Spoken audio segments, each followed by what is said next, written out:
Abra su Biblia conmigo, por favor, en Juan capítulo 12, el Evangelio de Juan, capítulo 12, y vamos a leer el versículo 14 en adelante. Dice Juan 12, 14: y halló Jesús un asnillo y montó sobre él, como está escrito: no temas, hija de Sión, he aquí tu rey viene montado sobre un pollino, hijo de asna.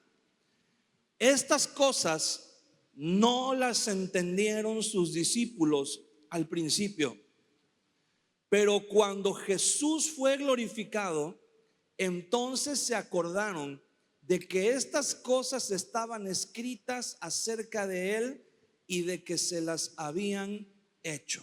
Amén. Este pasaje, ahorita vamos a ver cuál es la importancia de estas instrucciones que el Señor nos está dando aquí por medio de su palabra. Pero tenemos que recordar algo muy importante. El día de hoy, teníamos programado en las actividades que el día de hoy vamos a ver la tercera parte de una miniserie que estamos viendo que se llama ¿Quién es Jesús? Y la primera parte se trató de que Él es el Dios creador. La segunda parte se trató de que Él es el Dios redentor. Y la tercera parte se trata de que Él es el Dios juez.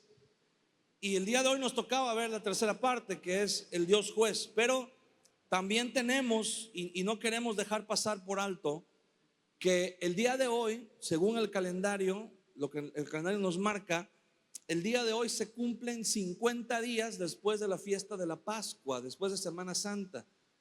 Entonces, en nuestro calendario, el día de hoy es el equivalente al día de Pentecostés. Así que vamos a hacer una pausa en la serie que estamos viendo y quisiera hablar acerca de este tema porque es un tema muy importante, aunque tiene que ver con lo mismo. Todo tiene que ver con lo mismo porque es el Espíritu Santo el que nos guía, y precisamente ahorita vamos a ver eso, el que nos guía para que nosotros podamos saber quién es Jesús. También los días miércoles comenzamos una pequeña serie acerca de los dones y es muy interesante, ¿verdad? Apenas nos quedamos en la introducción y después vino el miércoles de oración y después me enfermé y no pude estar el miércoles pasado, pero por fe el próximo miércoles ya vamos a continuar con los dones el día miércoles.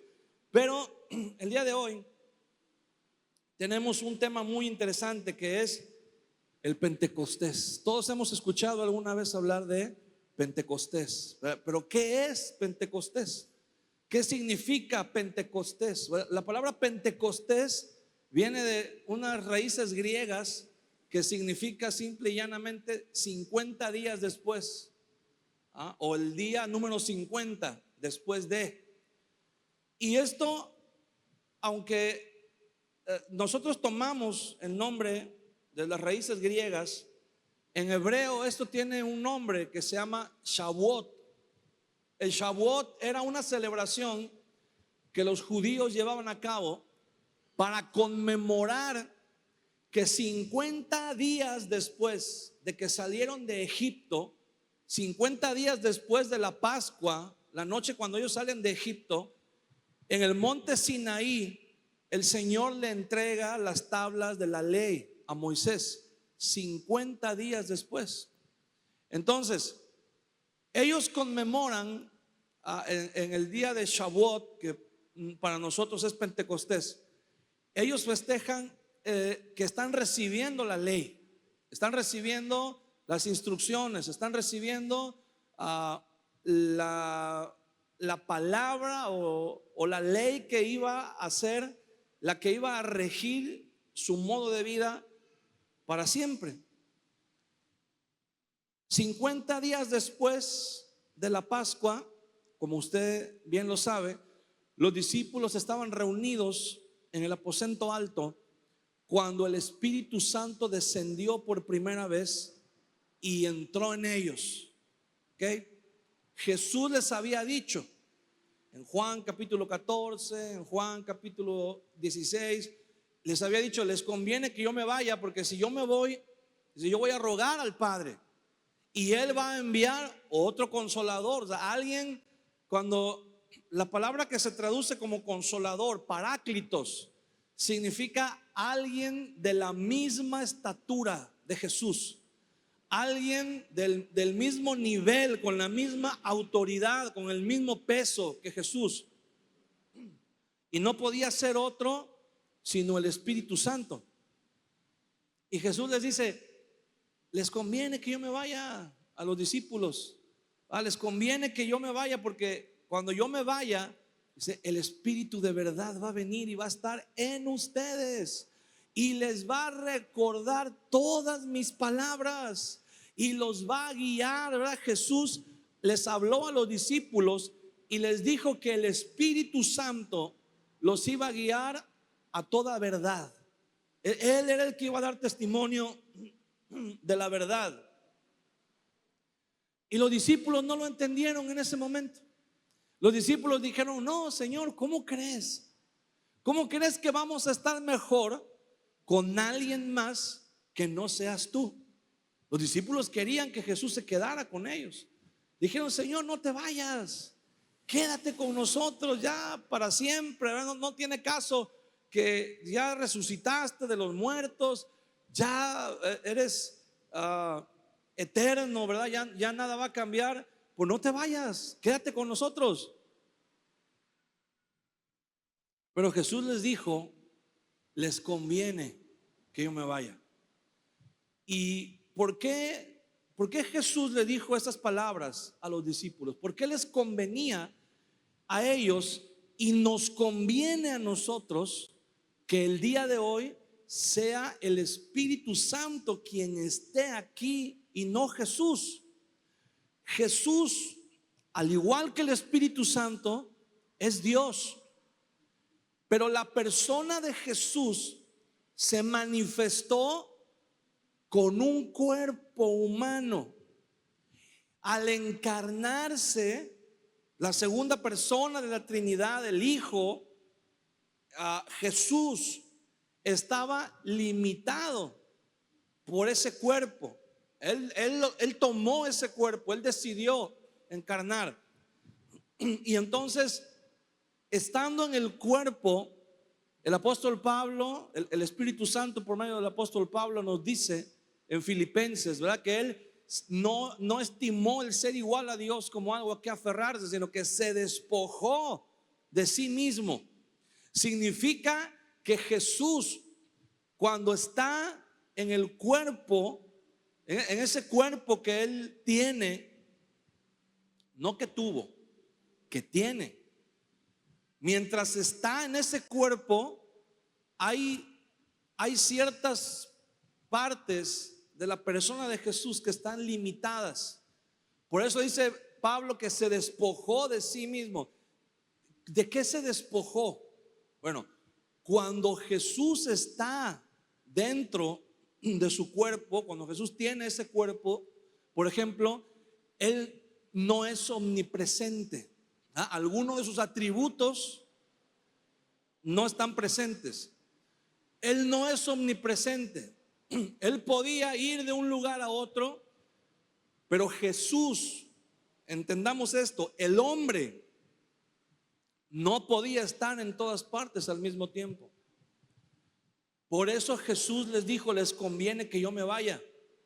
Porque cuando estaban en Jerusalén, estaban reunidos todos, pero Jesús sabía que iba a venir un momento donde todos se iban a dispersar, donde cada quien iba a tomar un rumbo diferente, y no solamente ellos, pero todos los demás discípulos. Y iba a llegar un momento, como el día de hoy, donde los discípulos de Jesús iban a estar dispersados por todo el mundo, por todo el mundo. Y entonces Jesús no iba a poder estar con ellos al mismo tiempo, con todos. Por eso Jesús dice: les conviene que yo me vaya. Jesús se va, asciende al cielo, y hay un lugar donde Él tiene que estar. Dice la Biblia, está sentado a la diestra del Padre, intercediendo por nosotros. Pero hay alguien que vino en lugar de Jesús, y ese es el Espíritu Santo. Y el Espíritu Santo, ahí sí, ¿verdad? Él no tiene un cuerpo físico, Él no está limitado en el espacio por un cuerpo físico. Él es espíritu, y entonces el atributo de omnipresencia sí está activo en Él, y entonces el Espíritu Santo está con nosotros aquí el día de hoy. Amén. Pero también está con todas las iglesias que están reunidas alrededor del mundo en este mismo momento. Ahí está también el Espíritu Santo. ¿Cómo puede ser esto? Bueno, porque Él es Dios, y como Dios, Él tiene un atributo que es la omnipresencia. Él puede estar con todos los cristianos al mismo tiempo, y no puede, no puede, por estar atendiendo a unos, descuidar a los demás. No sucede tal cosa que, ay, es que Dios no me escuchó, ¿verdad? El Señor no me escuchó porque seguramente estaba atendiendo a otras personas. No, Él está con todos nosotros y tiene la capacidad de escucharnos. Cuando todos oramos, el Señor tiene la capacidad, ¿verdad?, de escucharnos de manera individual, de manera colectiva, pero también de manera individual. Cuando nosotros cantamos, el Señor escucha a su iglesia, cómo le canta, toda junta. Pero también el Señor escucha a cada uno de nosotros nuestra voz. El Señor escucha nuestro corazón también, la actitud con la que le cantamos. En todas las iglesias, el día de hoy, están hablando acerca de un pasaje muy famoso que nosotros también vamos a ver ahorita, que es Hechos capítulo 1.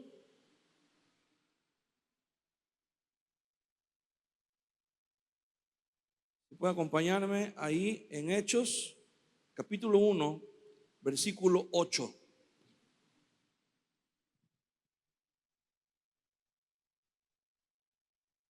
Jesús le dice a los discípulos: pero recibiréis poder cuando haya venido sobre vosotros el Espíritu Santo, y me seréis testigos en Jerusalén, en toda Judea, en Samaria y hasta lo último de la tierra. Cuando Jesús habló con sus discípulos acerca del Espíritu Santo, les dijo estas palabras: pero recibiréis poder cuando haya venido sobre vosotros el Espíritu Santo. Y aquí la pregunta es: ¿qué clase de poder es del que Jesús está hablando en este pasaje?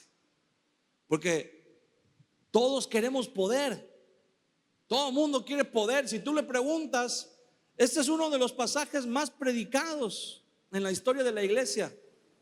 Pero recibiréis poder cuando haya venido sobre vosotros el Espíritu Santo. Y entonces, como la mayoría de los cristianos no sienten que tengan poder, entonces la conclusión es que el Espíritu Santo no ha venido sobre nosotros. ¿Por qué? Porque tenemos un concepto equivocado de lo que es el poder, o al menos del poder del que Jesús está hablando en esta escritura. Nosotros creemos que el poder es como se creía, ¿verdad?, hace algunos años atrás, cuando los grandes evangelistas, los grandes predicadores reunían multitudes y había milagros, había sanidades, había gente que era liberada. Hay videos, ¿verdad?, grabados en donde hay multitudes que están orando y de pronto un hombre que está ahí al frente levanta la mano, ¿verdad?, o hace algún gesto, y mucha gente cae al piso y mucha gente comienza a manifestar muchas cosas, ¿verdad? Y creemos que eso es poder. Creemos que ese es el poder del que Jesús está hablando. Y creemos que el poder viene entre más oremos, entre más ayunemos. Creemos que el poder viene, ¿verdad?, entre más santidad tengamos. Y le voy a decir lo que significa eso. Eso significa que usted y yo podríamos comprar al Espíritu Santo. Eso significa que usted y yo podríamos obligar al Espíritu Santo diciéndole: tengo tanta santidad que estás obligado a darme tu poder. Tengo tantas horas de ayuno y oración que no te queda de otra más que darme poder. No puedes incumplir lo que dijiste en tu palabra. Y muchas veces queremos el poder, y el poder que nosotros creemos que Jesús está hablando aquí, pensamos que es así como si fuera una demostración de magia o de hechicería. Pensamos que un predicador lleno de poder va a venir aquí y va a extender la mano y le van a salir rayos de la mano y va a llenar a la gente así con poder, con Espíritu Santo. Y no, Jesús está diciendo algo bien interesante aquí. En los dos pasajes que leímos hay un contexto muy interesante. En el pasaje de Hechos capítulo 1 dice en el versículo 6: entonces los que se habían reunido le preguntaron diciendo: Señor, ¿restaurarás el reino a Israel en este tiempo? Fíjate, le estaban preguntando algo bien interesante, porque en las profecías del Antiguo Testamento decía que cuando el Mesías viniera iba a restaurar el reino, iba a restaurar el tabernáculo de David, iba a restaurar la línea de sucesión de los reyes de la casa de David, y que Israel iba a volver a ser el reino que fue en los días de David, ¿verdad? Con todo su esplendor, con toda su gloria, con toda su riqueza y su poder. Y entonces los discípulos le preguntan, le dicen: Señor, ¿vas a hacer todo eso que dicen las profecías del Antiguo Testamento? ¿Lo vas a hacer en este tiempo? O sea, estaban hablando de profecías y estaban diciéndole: Señor, yo creo que ya es el tiempo de que cumplas esas profecías. Y Jesús le responde en el versículo 7: no os toca a vosotros saber los tiempos o las sazones que el Padre puso en su sola potestad. O sea, Jesús dice: ustedes no se metan en esos rollos. No se compliquen la vida pensando si esa profecía se va a cumplir o cuál. No, escuchen bien, les voy a decir algo. Y la mayoría de la gente, la mayoría de los cristianos no saben cómo relacionar, no saben cómo unir lo que Jesús está diciendo en el versículo 7 con lo que dice en el versículo 8. Porque en el versículo 7 dice: no les toca a vosotros saber los tiempos o las sazones que el Padre puso en su sola potestad. Versículo 8: pero recibiréis poder. Pero recibiréis poder. ¿De qué poder está hablando Jesús? Jesús les está diciendo a los discípulos: ustedes no pueden entender esas profecías.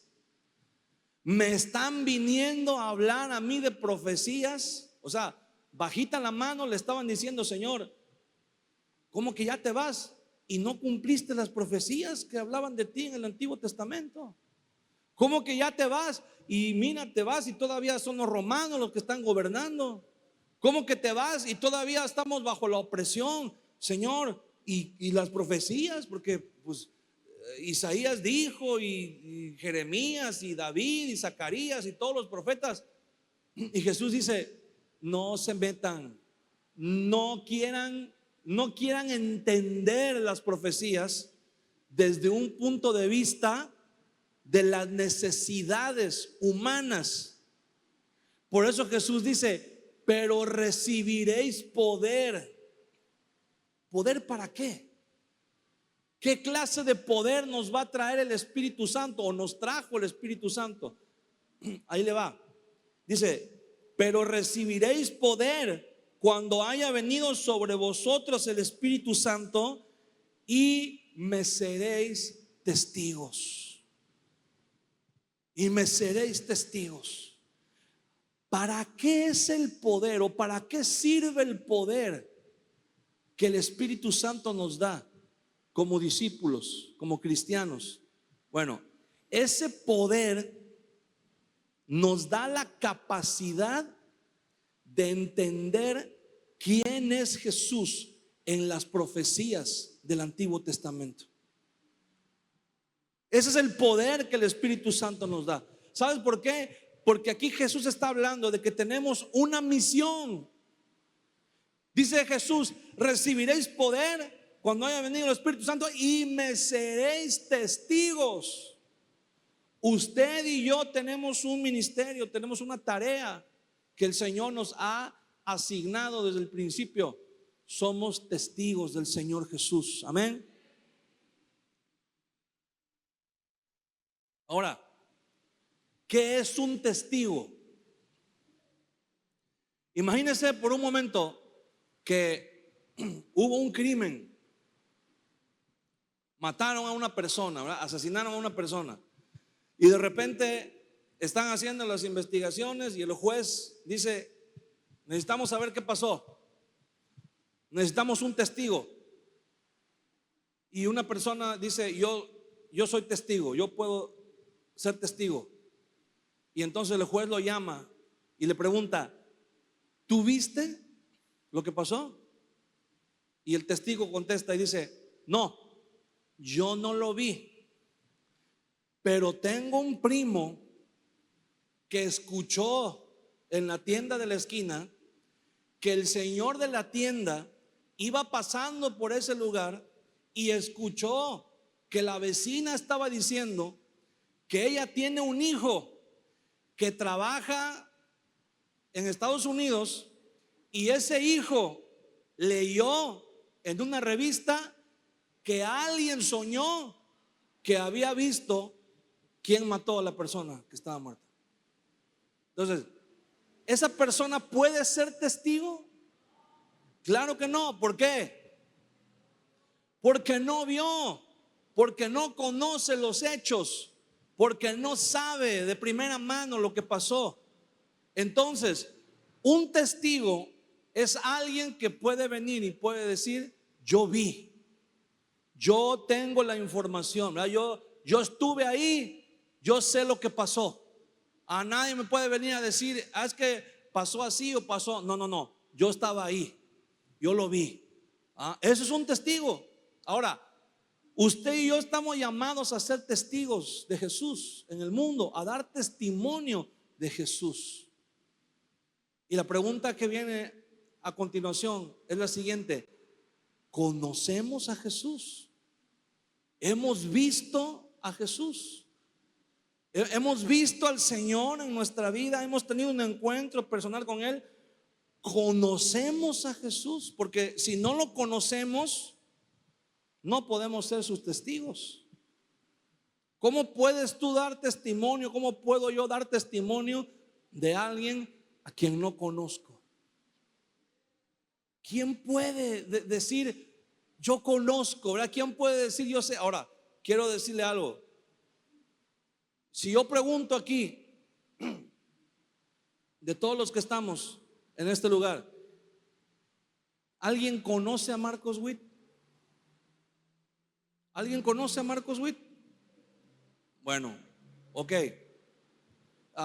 Todos sabemos quién es Marcos Witt.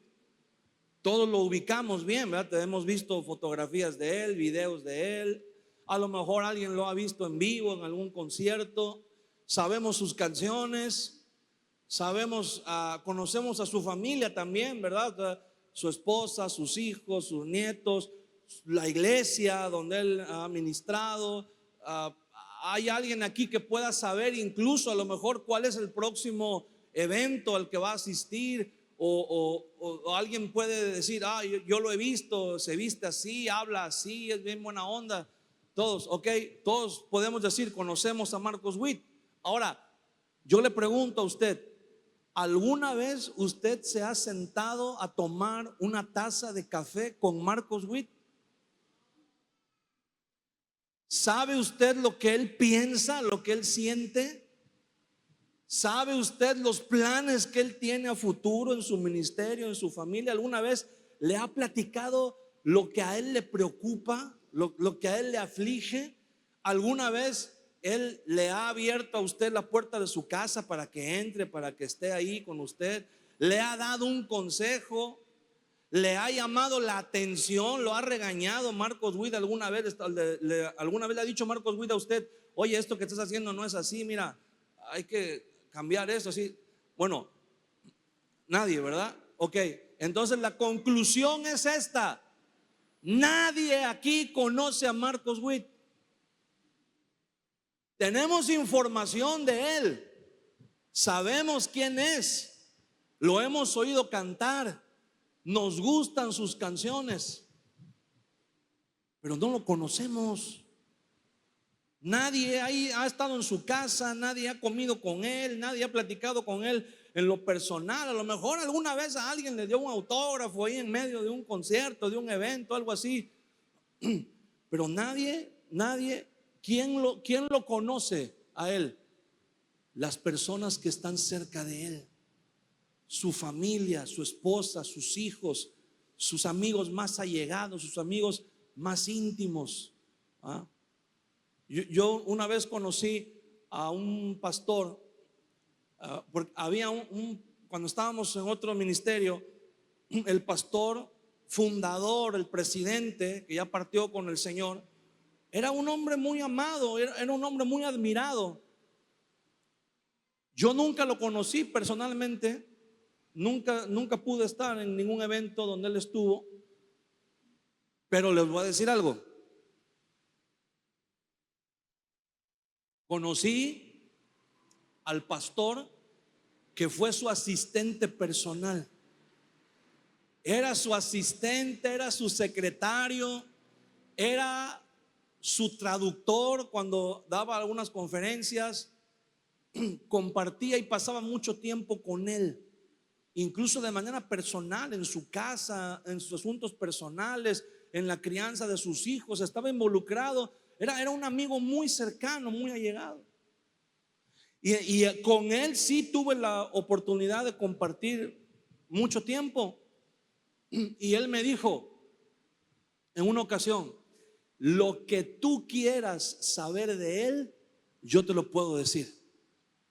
Yo te puedo decir qué perfume le gusta, te puedo decir qué tipo de ropa, qué tipo de camisas le gustan, qué música le gusta, qué películas le gustan, ¿verdad? Yo te puedo decir qué carro le gusta. Yo te puedo decir lo que tú quieras de él, porque lo conozco. He pasado tanto tiempo con él, sé que ya sé lo que quiere antes que pida, antes que hable. Dice, ni su familia lo conoce como yo lo conozco. Y eso es algo real. Puedes llegar a conocer a una persona de una manera muy profunda, muy cercana, y eso es diferente a tener información de una persona. Y quiero decirle algo: estamos en una generación que tiene información como nunca acerca de Jesús. Estamos en una generación en donde tenemos la información que queramos acerca de Jesús en la palma de nuestra mano. Pero tristemente, al mismo tiempo, estamos en la generación en donde menos se conoce a Jesús. Tenemos muchísima información acerca de él. Ya casi sabemos el lugar exacto donde nació, la fecha, sabemos cómo eran los lugares donde andaba. Ya tenemos tantísima información, nos sentimos tan familiarizados, tan cerca. Pero quiero decirle algo, quiero preguntarle algo. El día de hoy, si pudiéramos hacer una reseña de quién es Jesús, de la vida de Jesús, podríamos decir sin temor a equivocarnos incluso qué tipo de calzado usaba Jesús.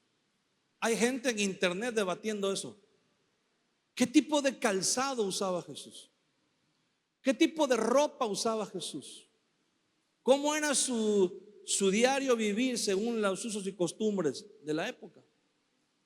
Pero la cosa se vuelve interesante cuando nos preguntamos, ¿qué fue lo último que Jesús te habló a ti de manera personal acerca de tu vida? ¿Qué fue la última experiencia que tuviste con Él? ¿Qué fue lo último? ¿Cuándo fue la última vez que tú entraste en un tiempo de intimidad con Jesús y algo de Él se quedó en ti? Algo de su esencia, de su persona, algún rasgo característico de Él, parte de su naturaleza que haya quedado en ti. ¿Cuándo fue la última vez que tú estuviste tan metido o tan metida en la presencia de Dios, en la presencia de Jesús, que al salir te llevaste una parte de esa presencia contigo en tu interior?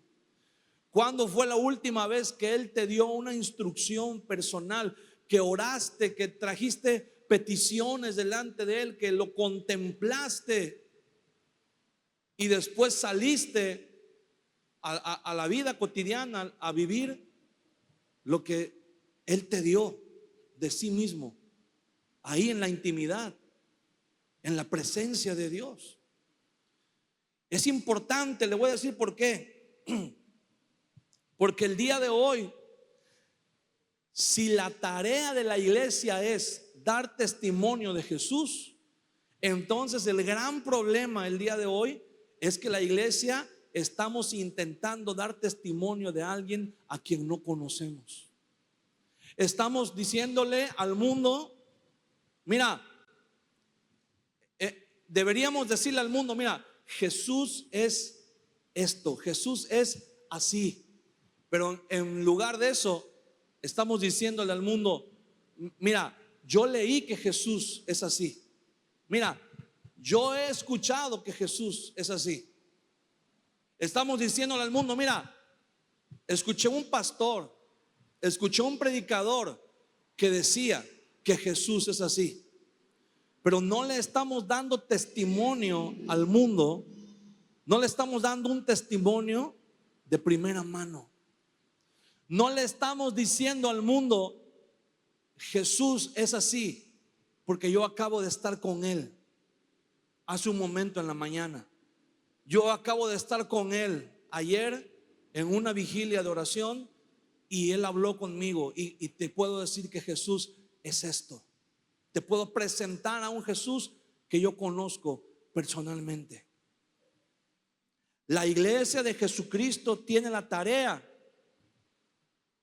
de dar testimonio de Jesús.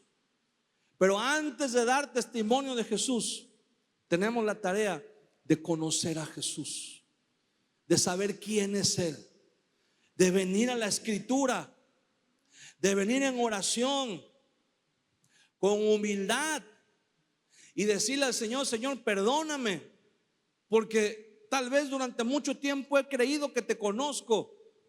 Durante algún tiempo he pensado que te conozco, pero en realidad no te conozco.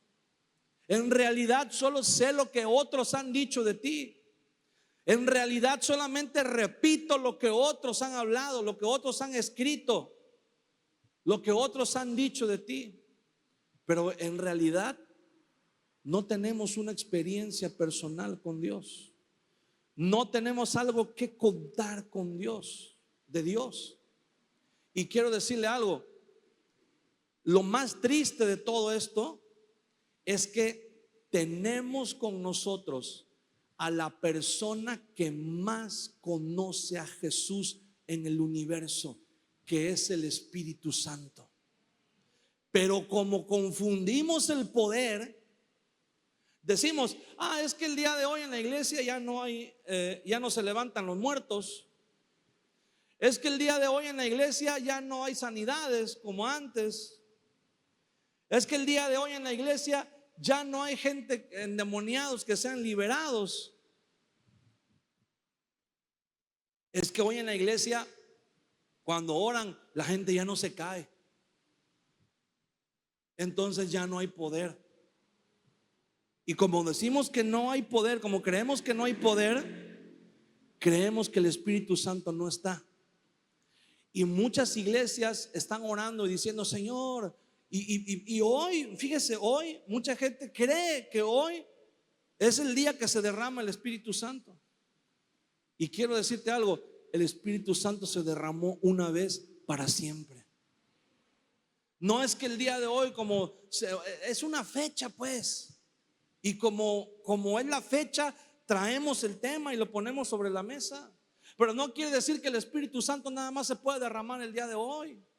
Pero no quiere decir que hay muchas iglesias que tienen una orfandad del Espíritu Santo, que dicen, hermanos, tenemos que orar para que el Espíritu Santo se derrame. Hermanos, tenemos que orar para que el Espíritu Santo venga. Hermanos, tenemos que orar por hacer. No. Quiero decirte algo. Desde el momento en que tú recibiste al Señor Jesús en tu corazón, el Espíritu Santo está contigo. El Espíritu Santo está en ti. El Espíritu Santo está en nosotros. La pregunta es, ¿qué estamos haciendo? ¿Qué estamos haciendo? Hace un tiempo, unos años atrás, me acuerdo que me llamó mucho la atención un comercial que pasaba en la televisión. Y todavía anda por ahí, por las redes sociales, en los videos. Pero este comercial era acerca de un café. Es una marca de café. No vamos a decir la marca porque a lo mejor nos ponen una multa, ¿verdad? Pero es una marca de café, la más famosa, la taza roja. Y se ponía una persona en la calle, así en la banqueta, y había como un módulo, un cubículo, así que estaba una cortina.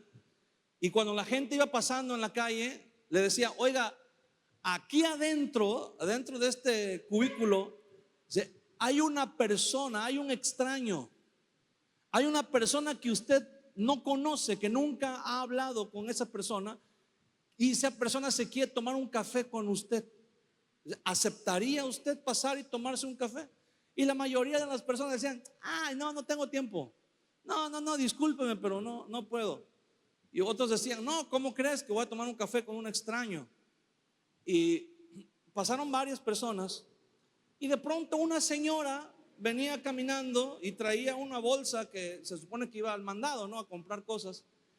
Y la detienen también a la señora y dice, señora, a la misma dinámica, aquí adentro hay alguien que usted no conoce, es un completo extraño, pero quiere tomar un café con usted, quiere compartir un momento con usted. ¿Aceptaría usted tomarse una taza de café con esta persona? Y la señora dice, ven, ¿por qué no? Sí, me tomo la taza de café. Bueno, adelante. La pasan, la sientan en una silla, hasta la mesita, le sirven el café a ella, sirven la otra taza de café donde estaba la otra silla y se va, la persona que sirve el café se va, y del otro lado, por la otra cortina, entró nada más y nada menos que un artista internacionalmente conocido, y en aquellos años estaba bueno, les voy a decir, era el Ricky Martin, pues. O sea, en la otra cortina entra el Ricky Martin y le dice, gracias por aceptar tomarte un café conmigo. Y la señora se quería volver loca, ¿verdad? Empezó a dar de gritos, a brincar, y lo abrazaba y lo besaba y todo. Pero se sentaron y tomaron un café. Y la señora pudo hablar con él, le preguntó todo lo que le quería preguntar, le pidió fotos, autógrafos, todo. Estuvo con él ahí, ¿qué habrá sido? 10, 15 minutos. Pero esa señora puede decir algo que casi nadie más puede decir en el mundo: que se tomó un café con Ricky Martin y que lo conoce y que platicó con él. Y ahora imagínense los que vieron el video después, cuando llegaron a su casa y vieron el video y dijeron, yo pasé por ahí y dije que no. Se han de haber llevado la arrepentida de su vida. Bueno, ahora quiero decirle algo. Usted y yo tenemos la oportunidad todas las mañanas de tomarnos un café con el Espíritu Santo. Café o lo que usted tome, té, atole, lo que usted me diga. Pero usted tiene la oportunidad de levantarse todos los días y decirle al Señor, Señor, ¿Qué vamos a hacer hoy? ¿Qué pasó? ¿Qué planes? Mira, me siento así, ayúdame, aconséjame, guíame. Pero lo más importante que nosotros podemos decirle al Espíritu Santo es: revélame a Jesús, guíame a Jesús, enséñame quién es Jesús. Ese es el poder que el Espíritu Santo trae. ¿Sabe, hermano? Alguien que no tiene al Espíritu Santo, alguien que no es cristiano, no hay manera en el mundo de que esa persona pueda conocer a Jesús. No se puede.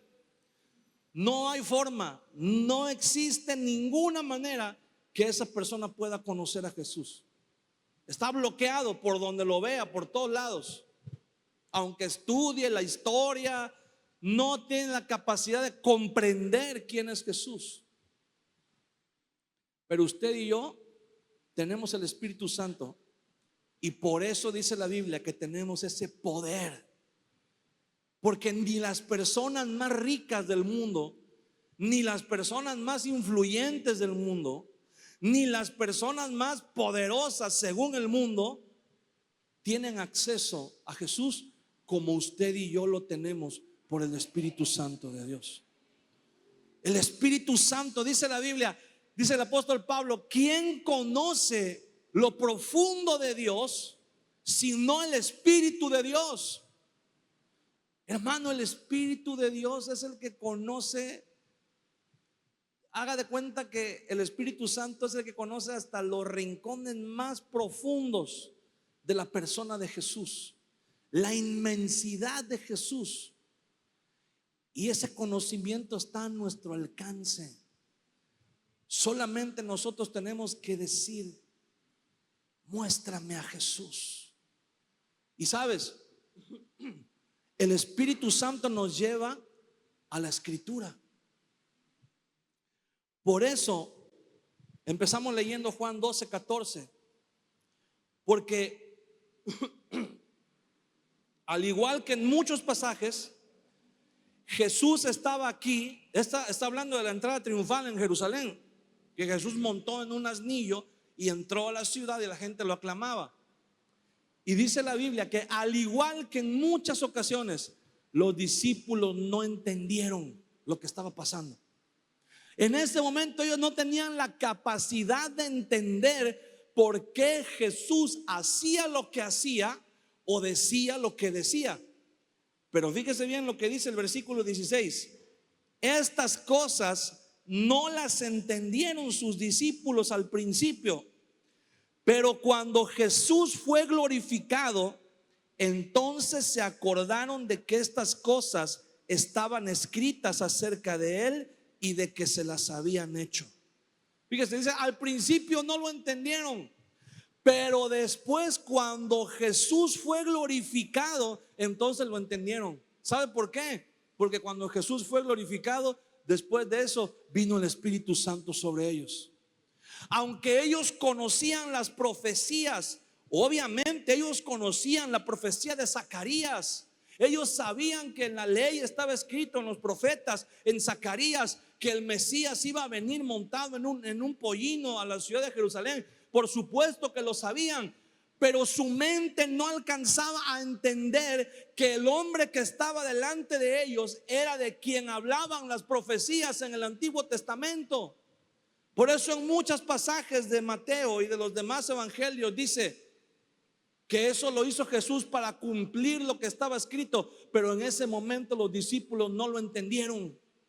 En ese momento los discípulos tenían el conocimiento porque lo habían estudiado en la escuela, pero no tenían la capacidad de relacionarlo con la persona de Jesús. Por eso en el día de Pentecostés, ahí en Hechos capítulo 2, dice que vino, bueno, usted ya sabe, vino un viento muy fuerte, hubo un ruido que se escuchó también muy duro, y la gente creía que ellos estaban borrachos. Hechos 2:14, entonces Pedro, poniéndose en pie con los 11, alzó la voz Y les habló diciendo: varones judíos y todos los que habitáis en Jerusalén, esto os sea notorio y oíd mis palabras, porque estos no están ebrios como vosotros suponéis, puesto que es la hora tercera del día. O sea, eran las 9 de la mañana. Mas esto es lo escrito, esto es lo dicho por el profeta. Aquí Pedro ya comienza a relacionar lo que está pasando en ese momento con lo que estaba escrito en las profecías en el Antiguo Testamento. ¿Se dan cuenta cómo cambió la cosa? Unos días antes estaban diciendo: Señor, ¿y las profecías del Antiguo Testamento cuándo las vas a cumplir? Porque ya no entendí qué va primero. Primero viene el reino, primero viene. Y Jesús le dice: mira, ahorita no te compliques la vida, ahorita no lo puedes entender, pero ya va a venir un momento donde vas a tener el poder para entenderlo. Y unos días después, el mismo Pedro es el que se está levantando y está diciendo: esto es lo dicho por el profeta Joel: en los postreros días, dice Dios, derramaré mi espíritu. Y comienza a hablarles acerca de profecías. Y más adelante comienza a hablarles de Jesús. Y dice, versículo 24: al cual Dios levantó, sueltos los dolores de la muerte, por cuanto era imposible que fuese retenido por ella. Está hablando acerca de Jesús cuando resucitó. Y el versículo 25: porque David dice de él. Aquí vuelve otra vez Pedro a citar otra profecía, la profecía de David. Aquí Pedro está diciendo: porque David escribió eso. O sea, ¿se dan cuenta cómo ya Pedro comienza? Ya algo le pasó a Pedro. Ya no es el mismo Pedro que no sabía ni cuánto era 2 más 2. Aquí Pedro ya está relacionando las profecías. Aquí Pedro está diciendo: esto que ustedes están viendo es lo que escribió el profeta Joel, porque por medio del Espíritu Santo y por medio de Jesucristo, al que ustedes crucificaron y Dios levantó a los muertos, como dijo David. Y comienza a relacionar lo que estaba pasando con las profecías que habían estado escritas. ¿Por qué? Porque el Espíritu Santo le dio a él y a los demás discípulos el poder para entender que ese Jesús que había estado con ellos era de quien hablaban las profecías del Antiguo Testamento. En otras palabras, terminaron de conocerlo. Lo conocían como hombre, ahora lo conocieron como Dios por medio del Espíritu Santo. Y empezaron a dar testimonio de él. Comenzaron a dar testimonio de él. Hermano, usted y yo hemos sido llamados a una tarea. Tenemos que dar testimonio de Jesús. Pero para poder dar testimonio de Jesús, tenemos que conocerlo. Nadie puede dar testimonio de algo que no conoce. Nadie puede dar testimonio de algo que no ha visto, porque es imposible. Cuando Jesús, en el Evangelio de Juan, ahí mismo, capítulo 4,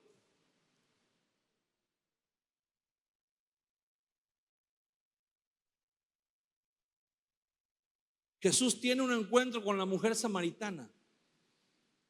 Y la mujer samaritana era una persona, no era muy religiosa como los judíos. De hecho, los samaritanos no eran tan religiosos como los judíos. Creían en Dios, pero ellos estaban negando. Fíjese bien, la enemistad entre judíos y samaritanos venía de mucho tiempo atrás. Mucho tiempo atrás. Y se acentuó cuando Esdras y Nehemías estaban reconstruyendo el templo y los muros en Jerusalén a la vuelta del exilio. Y dice la Biblia que un grupo de samaritanos llegaron y les dijeron: queremos construir junto con ustedes, queremos ayudarlos a reconstruir el templo. Y Esdras les dijo: no, ustedes no pueden reconstruir el templo. Porque la gente que estaba reconstruyendo el templo había hecho un pacto con Dios, habían hecho un compromiso con Dios, se habían consagrado para la tarea de reedificar tanto el templo como la muralla. Habían cambiado, pues, se habían arrepentido y habían hecho un compromiso con Dios. Y los samaritanos vinieron y dijeron: nosotros queremos ayudarles a construir, pero queremos seguir siendo samaritanos. O sea, no queremos cambiar, nada más queremos venir y ayudarles. Nada más queremos llevarnos la bendición, pero queremos seguir siendo samaritanos. Y por esa razón Esdras les dijo: no. Se incrementó el odio entre judíos y samaritanos. En el periodo intertestamentario sucedieron otros conflictos entre ellos que hicieron que el odio creciera aún más todavía. Pero el punto es que los samaritanos, aunque su origen había sido judío, pero se habían separado de los judíos mucho tiempo atrás, ellos pudieron haber vuelto al judaísmo. Ellos pudieron haber vuelto y pudieron haber dicho: queremos convertirnos al Señor. Se pudieron haber circuncidado, pudieron haber guardado los rituales de la ley, y probablemente, muy probablemente, los judíos los hubieran recibido, ¿verdad? Si se hubieran vuelto nuevamente como ellos, judíos. El problema era que los samaritanos no querían dejar de ser samaritanos. Incluso después de que Esdras no les permitió construir el templo, los samaritanos construyeron un templo ahí en Samaria, en el monte Gerizim, y tenían sus propios sacerdotes y llevaban a cabo su propio culto de manera paralela al judaísmo. Era como la gente que dice: yo no voy a la iglesia, pero yo en mi casa ahí oro y ahí veo la televisión, ahí en YouTube veo las predicaciones. Llevan es como una iglesia paralela. Es como que parece iglesia, tiene todas las características de iglesia, pero no es iglesia. Así también los samaritanos, ¿verdad? Parecían judíos, tenían su templo, tenían sus sacerdotes, tenían su liturgia, tenían su culto, pero no era el culto del templo, era parecido. Y en el periodo intertestamentario hubo una guerra de los judíos contra los griegos, y en una ocasión los judíos ganaron, expulsaron a los griegos y los persiguieron durante un buen tramo y llegaron hasta el templo de los samaritanos. Y los judíos, el ejército de los judíos dijo: pues ya que estamos aquí aprovechando, pues vamos a destruir el templo de los samaritanos. Y lo destruyeron. Y eso incrementó más el odio de los samaritanos hacia los judíos. Por eso cuando la mujer samaritana ve a Jesús y discierne y dice: se me hace como que es profeta, y le dice: a ver, le hace una pregunta y le dice: ok, versículo 20, Juan 4:20, dice, la mujer le dice a Jesús: nuestros padres adoraron en este monte, y vosotros decís que en Jerusalén es el lugar donde se debe adorar. O sea, la mujer le estaba lanzando un reto a Jesús. Le estaba diciendo: ¿dónde está Dios? Allá en el monte de ustedes, que está todo paganizado, lleno de cosas romanas y todo, o aquí en este monte donde a lo mejor ya no está el templo, pero aquí los romanos no están, aquí no vinieron a conquistar, aquí no entraron, este templo no lo profanaron ellos. Dice: ¿dónde se manifiesta Dios? ¿Dónde está Dios? Y entonces Jesús le responde a la mujer samaritana. En el versículo 21 le dice: Jesús le dijo: mujer, créeme que la hora viene cuando ni en este monte ni en Jerusalén adoraréis al Padre. Ahí todavía la respuesta estaba muy ambigua, pero en el versículo 22 Jesús le dice algo muy interesante: vosotros adoráis lo que no sabéis, nosotros adoramos lo que sabemos, porque la salvación viene de los judíos. O sea, Jesús le estaba diciendo: mira, tú me puedes decir lo que quieras del templo de Jerusalén, que ha sido profanado, que ha sido derribado y reconstruido, lo que tú quieras, pero ese es el lugar que Dios escogió. Tú me puedes decir que acá en el templo de ustedes todo estuvo muy bonito y la bendición de Dios y que sintieron bonito y se prendió la alabanza y lo que tú me digas, pero esta no es la manera que Dios estableció. Y entonces le dice: ustedes adoran, si ustedes adoran lo que no saben. Hermano, hay mucha gente el día de hoy adorando lo que no conoce, lo que no sabe. ¿Se acuerda cuando Pablo va a Atenas en Hechos capítulo 17? Y cuando lo escuchan predicar, le dicen: vamos a llevarlo al Areópago porque se ve que está interesante lo que habla. Y Pablo comienza su discurso diciendo: varones atenienses, en todo observo que sois muy religiosos, porque pasando en medio de sus altares hallé también un altar que dice: al Dios no conocido.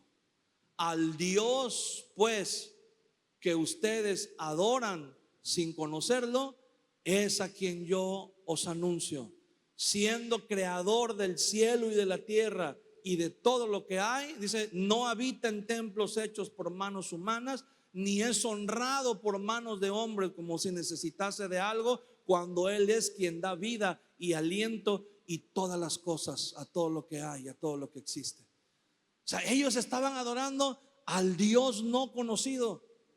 Y Pablo les dice: al Dios que ustedes adoran sin conocer, ese es al que yo les vengo a anunciar. Si están dispuestos a conocerlo, vamos a conocerlo. Adelante. Y Pablo comienza a predicar, ¿verdad? Bueno, ese pasaje de Hechos 17 lo vamos a ver el próximo domingo. Está muy interesante, pero el punto es lo que Jesús le dice a la mujer samaritana: vosotros adoráis lo que no sabéis. Hermano, mucho tiempo hemos estado adorando lo que no sabemos, adorando a quien no conocemos, dando testimonio de alguien a quien no conocemos. Le ha pasado a mucha gente, le ha pasado a la iglesia, le pasó a Job. Job creía que conocía al Señor. Dice que todos los días sacrificaba, ofrecía holocausto al Señor. Él hablaba de Dios. Pero un día, cuando Dios lo confrontó, cuando Dios lo pasó por una prueba muy difícil, y al final Dios le demostró a Job que nada de lo que Dios hace carece de propósito. Todo lo que Dios hace, Dios puede hacer lo que Él quiera. Y aunque a nosotros nos parezca injusto, Él sigue siendo justo. Aunque para nosotros no esté justificado ni tenga razón lo que Dios está haciendo, pero dice la Biblia: lo insensato de Dios es más sensato que los hombres. Y al final, cuando Job logra comprender lo que Dios le está queriendo mostrar, Job dice estas palabras: de oídas te había oído, mas ahora mis ojos te ven. Hermano, tenemos que ser capaces como Job de decirle al Señor: Señor, de oídas te había oído. Yo creí que te conocía, Señor. Yo creía que sabía quién eras. Yo creía, Señor, que ya con lo que yo había escuchado, con lo que yo había leído era suficiente. Pero ahora me doy cuenta que en realidad no sabía nada. Ahora me doy cuenta, Señor, en realidad cuán ignorante era de ti, de tu persona, de tu naturaleza, de tus propósitos, Señor. Que el día de hoy hermano, sea un recordatorio de que tenemos con nosotros al Espíritu Santo, la persona que más conoce a Jesús en el mundo, la persona que más conoce a Jesús en el universo, y tenemos acceso a Él. Tenemos acceso al Espíritu Santo, y por medio del Espíritu Santo tenemos acceso a Jesús, a conocer a Jesús. Quiero que se ponga de pie conmigo.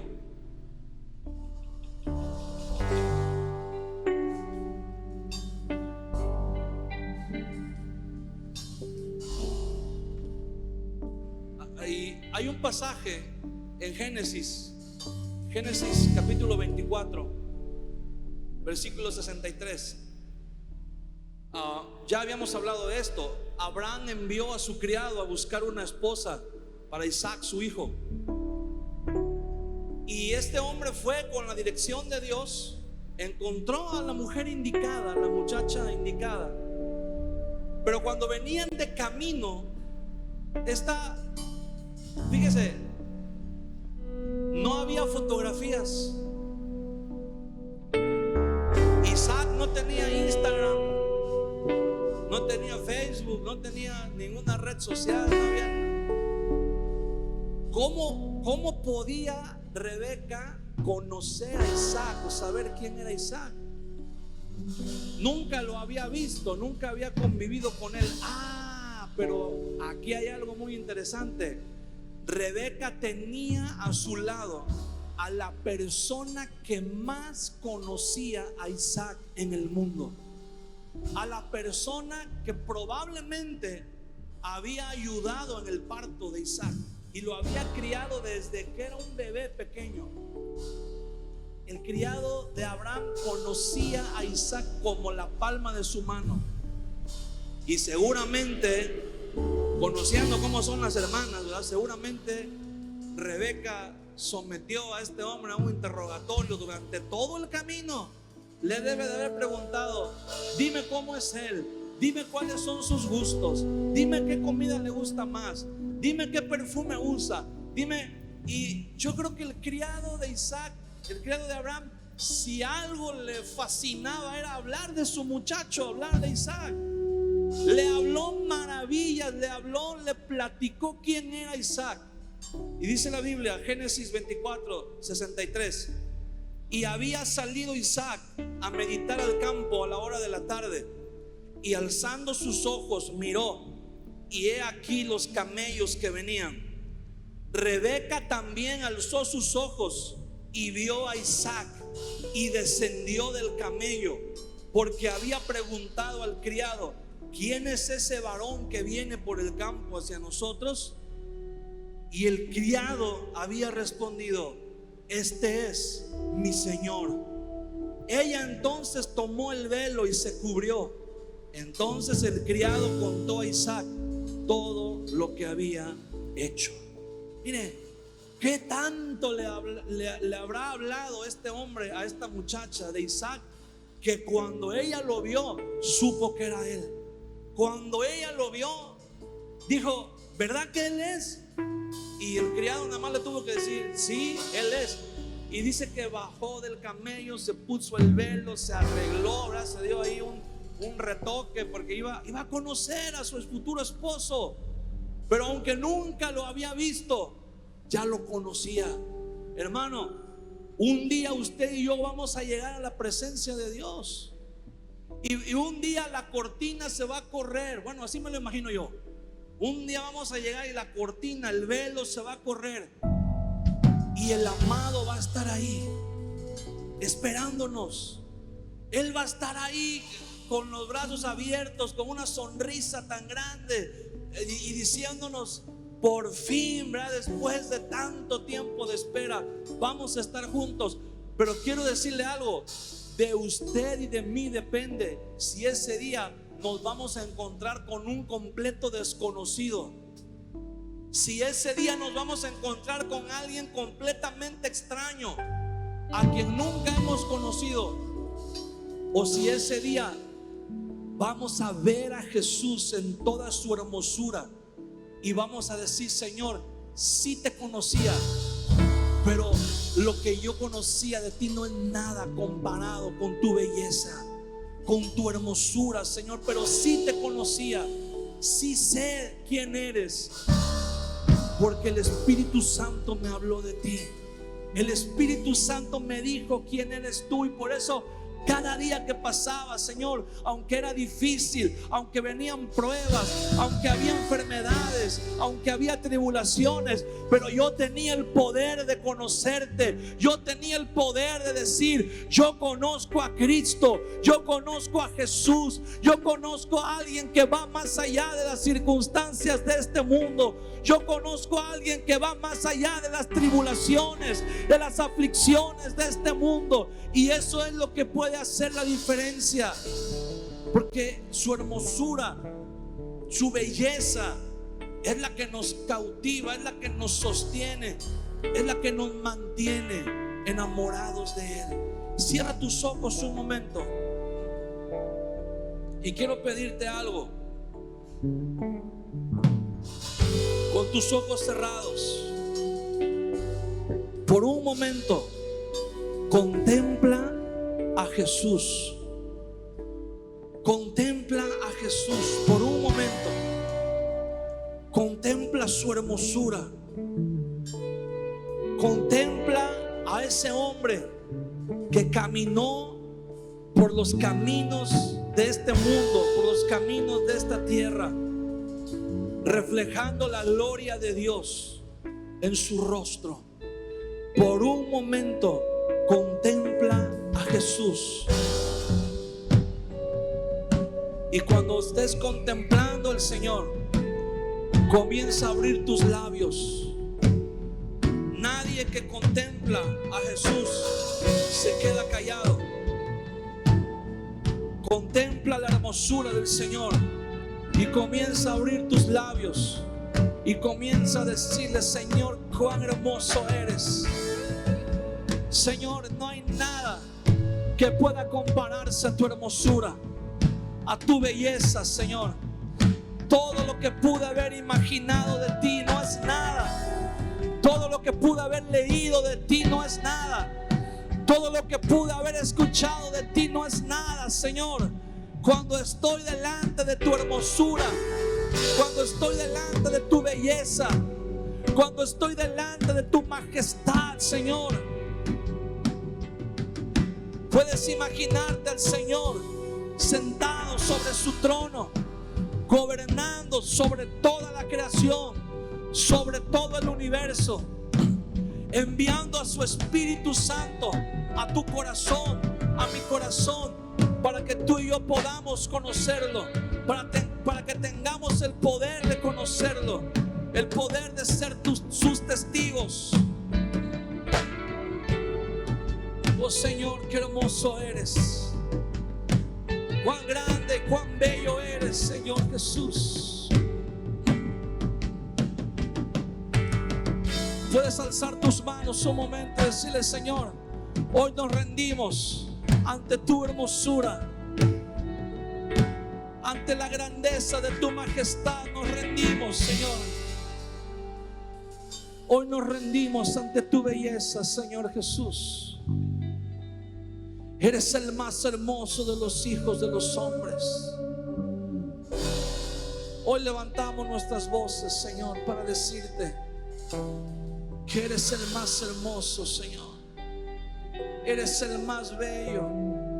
Eres el más hermoso. No hay nadie como tú, Jesús. No hay nadie que pueda compararse a tu hermosura, Señor, a tu belleza. No hay nada que pueda compararse a tu grandeza, Señor, a tu majestad.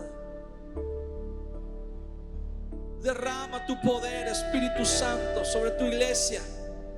Ese poder para conocer al Jesús del que hablan las Escrituras, para pasar de ese Jesús que hablan las Escrituras a ese Jesús que vive en nuestro corazón. Anhelamos tu hermosura, Jesús. Díselo con tus propias palabras. Anhelamos tu hermosura, Jesús. Anhelamos tu belleza, Señor. Anhelamos tu belleza. Tenemos hambre y sed de ti. Nuestro espíritu clama por ti, Señor. Queremos más de ti. Mi espíritu clama por tus aguas, Señor. Queremos ver tu hermosura en medio de tu gloria, Señor. Déjanos contemplar tu hermosura, Señor. Déjanos contemplar tu belleza, Señor Jesús. Abre nuestros ojos espirituales, Señor, y permítenos contemplar tu hermosura. Oh, permite, Señor, que podamos verte, que podamos ver tu gloria, Señor, en nuestras vidas. Mi alma tiene sed de ti, Señor. Aún mi carne te anhela. En tierra seca y árida, Señor, donde no hay aguas, ahí clamo a ti día y noche. Oh, está mi alma pegada a ti, y tu diestra me ha sostenido, Señor. Porque tú has sido hermoso, Señor. Porque tú has sido hermoso para mí. Oh, sí, Señor. Porque tú has revelado tu hermosura. Porque tú nos has dejado ver tu gloria, Dios.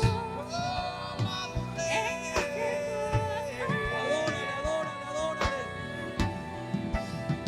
Adórale, dile, Señor, hoy nos rendimos ante tu majestad, ante tu belleza. Hoy nos rendimos ante ti, Jesús. Eres el más hermoso, eres el más deseado. Oh, tu belleza no tiene comparación, Señor. No hay nada que se compare a ti.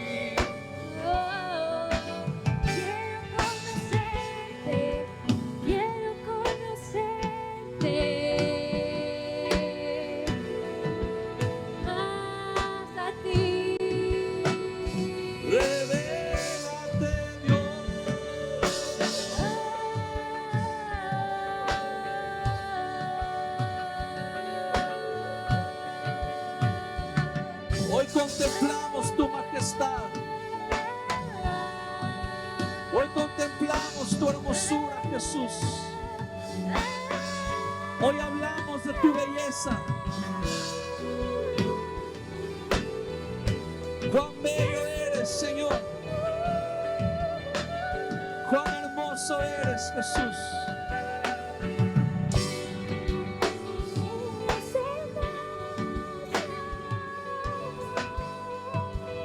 Que el resplandor de tu gloria, Señor, alumbre nuestras vidas, alumbre nuestros corazones para siempre.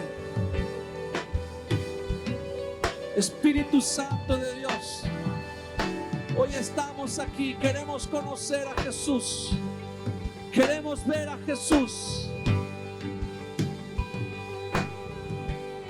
Muéstranos a Jesús.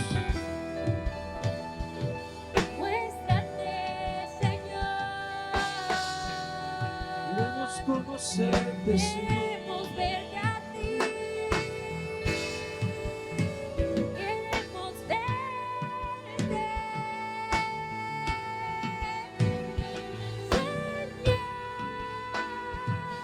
Solo tú eres hermoso, Jesús. Solo tú eres bello. No hay nadie como tú, Señor. No hay nada que que pueda compararse a tu belleza, a tu hermosura, a tu santidad, Señor. Hoy estamos delante de ti. Hoy nos rendimos, Señor.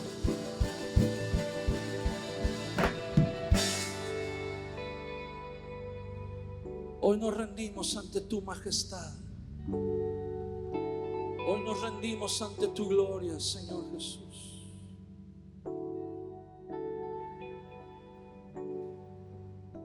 Hoy te damos gloria solo a ti. Toda la gloria para ti. Hoy nos postramos ante tu grandeza. Hoy nos postramos ante tu belleza. Quiero mirar tu hermosura. Hoy no tenemos palabras, Señor. Majestad.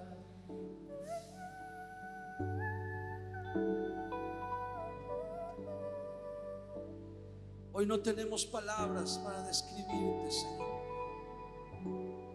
Hoy no tenemos palabras para expresar, Señor, lo inmenso de tu gloria, de tu poder, Señor. Gracias. Gracias por darnos ese poder. Gracias por darnos ese privilegio.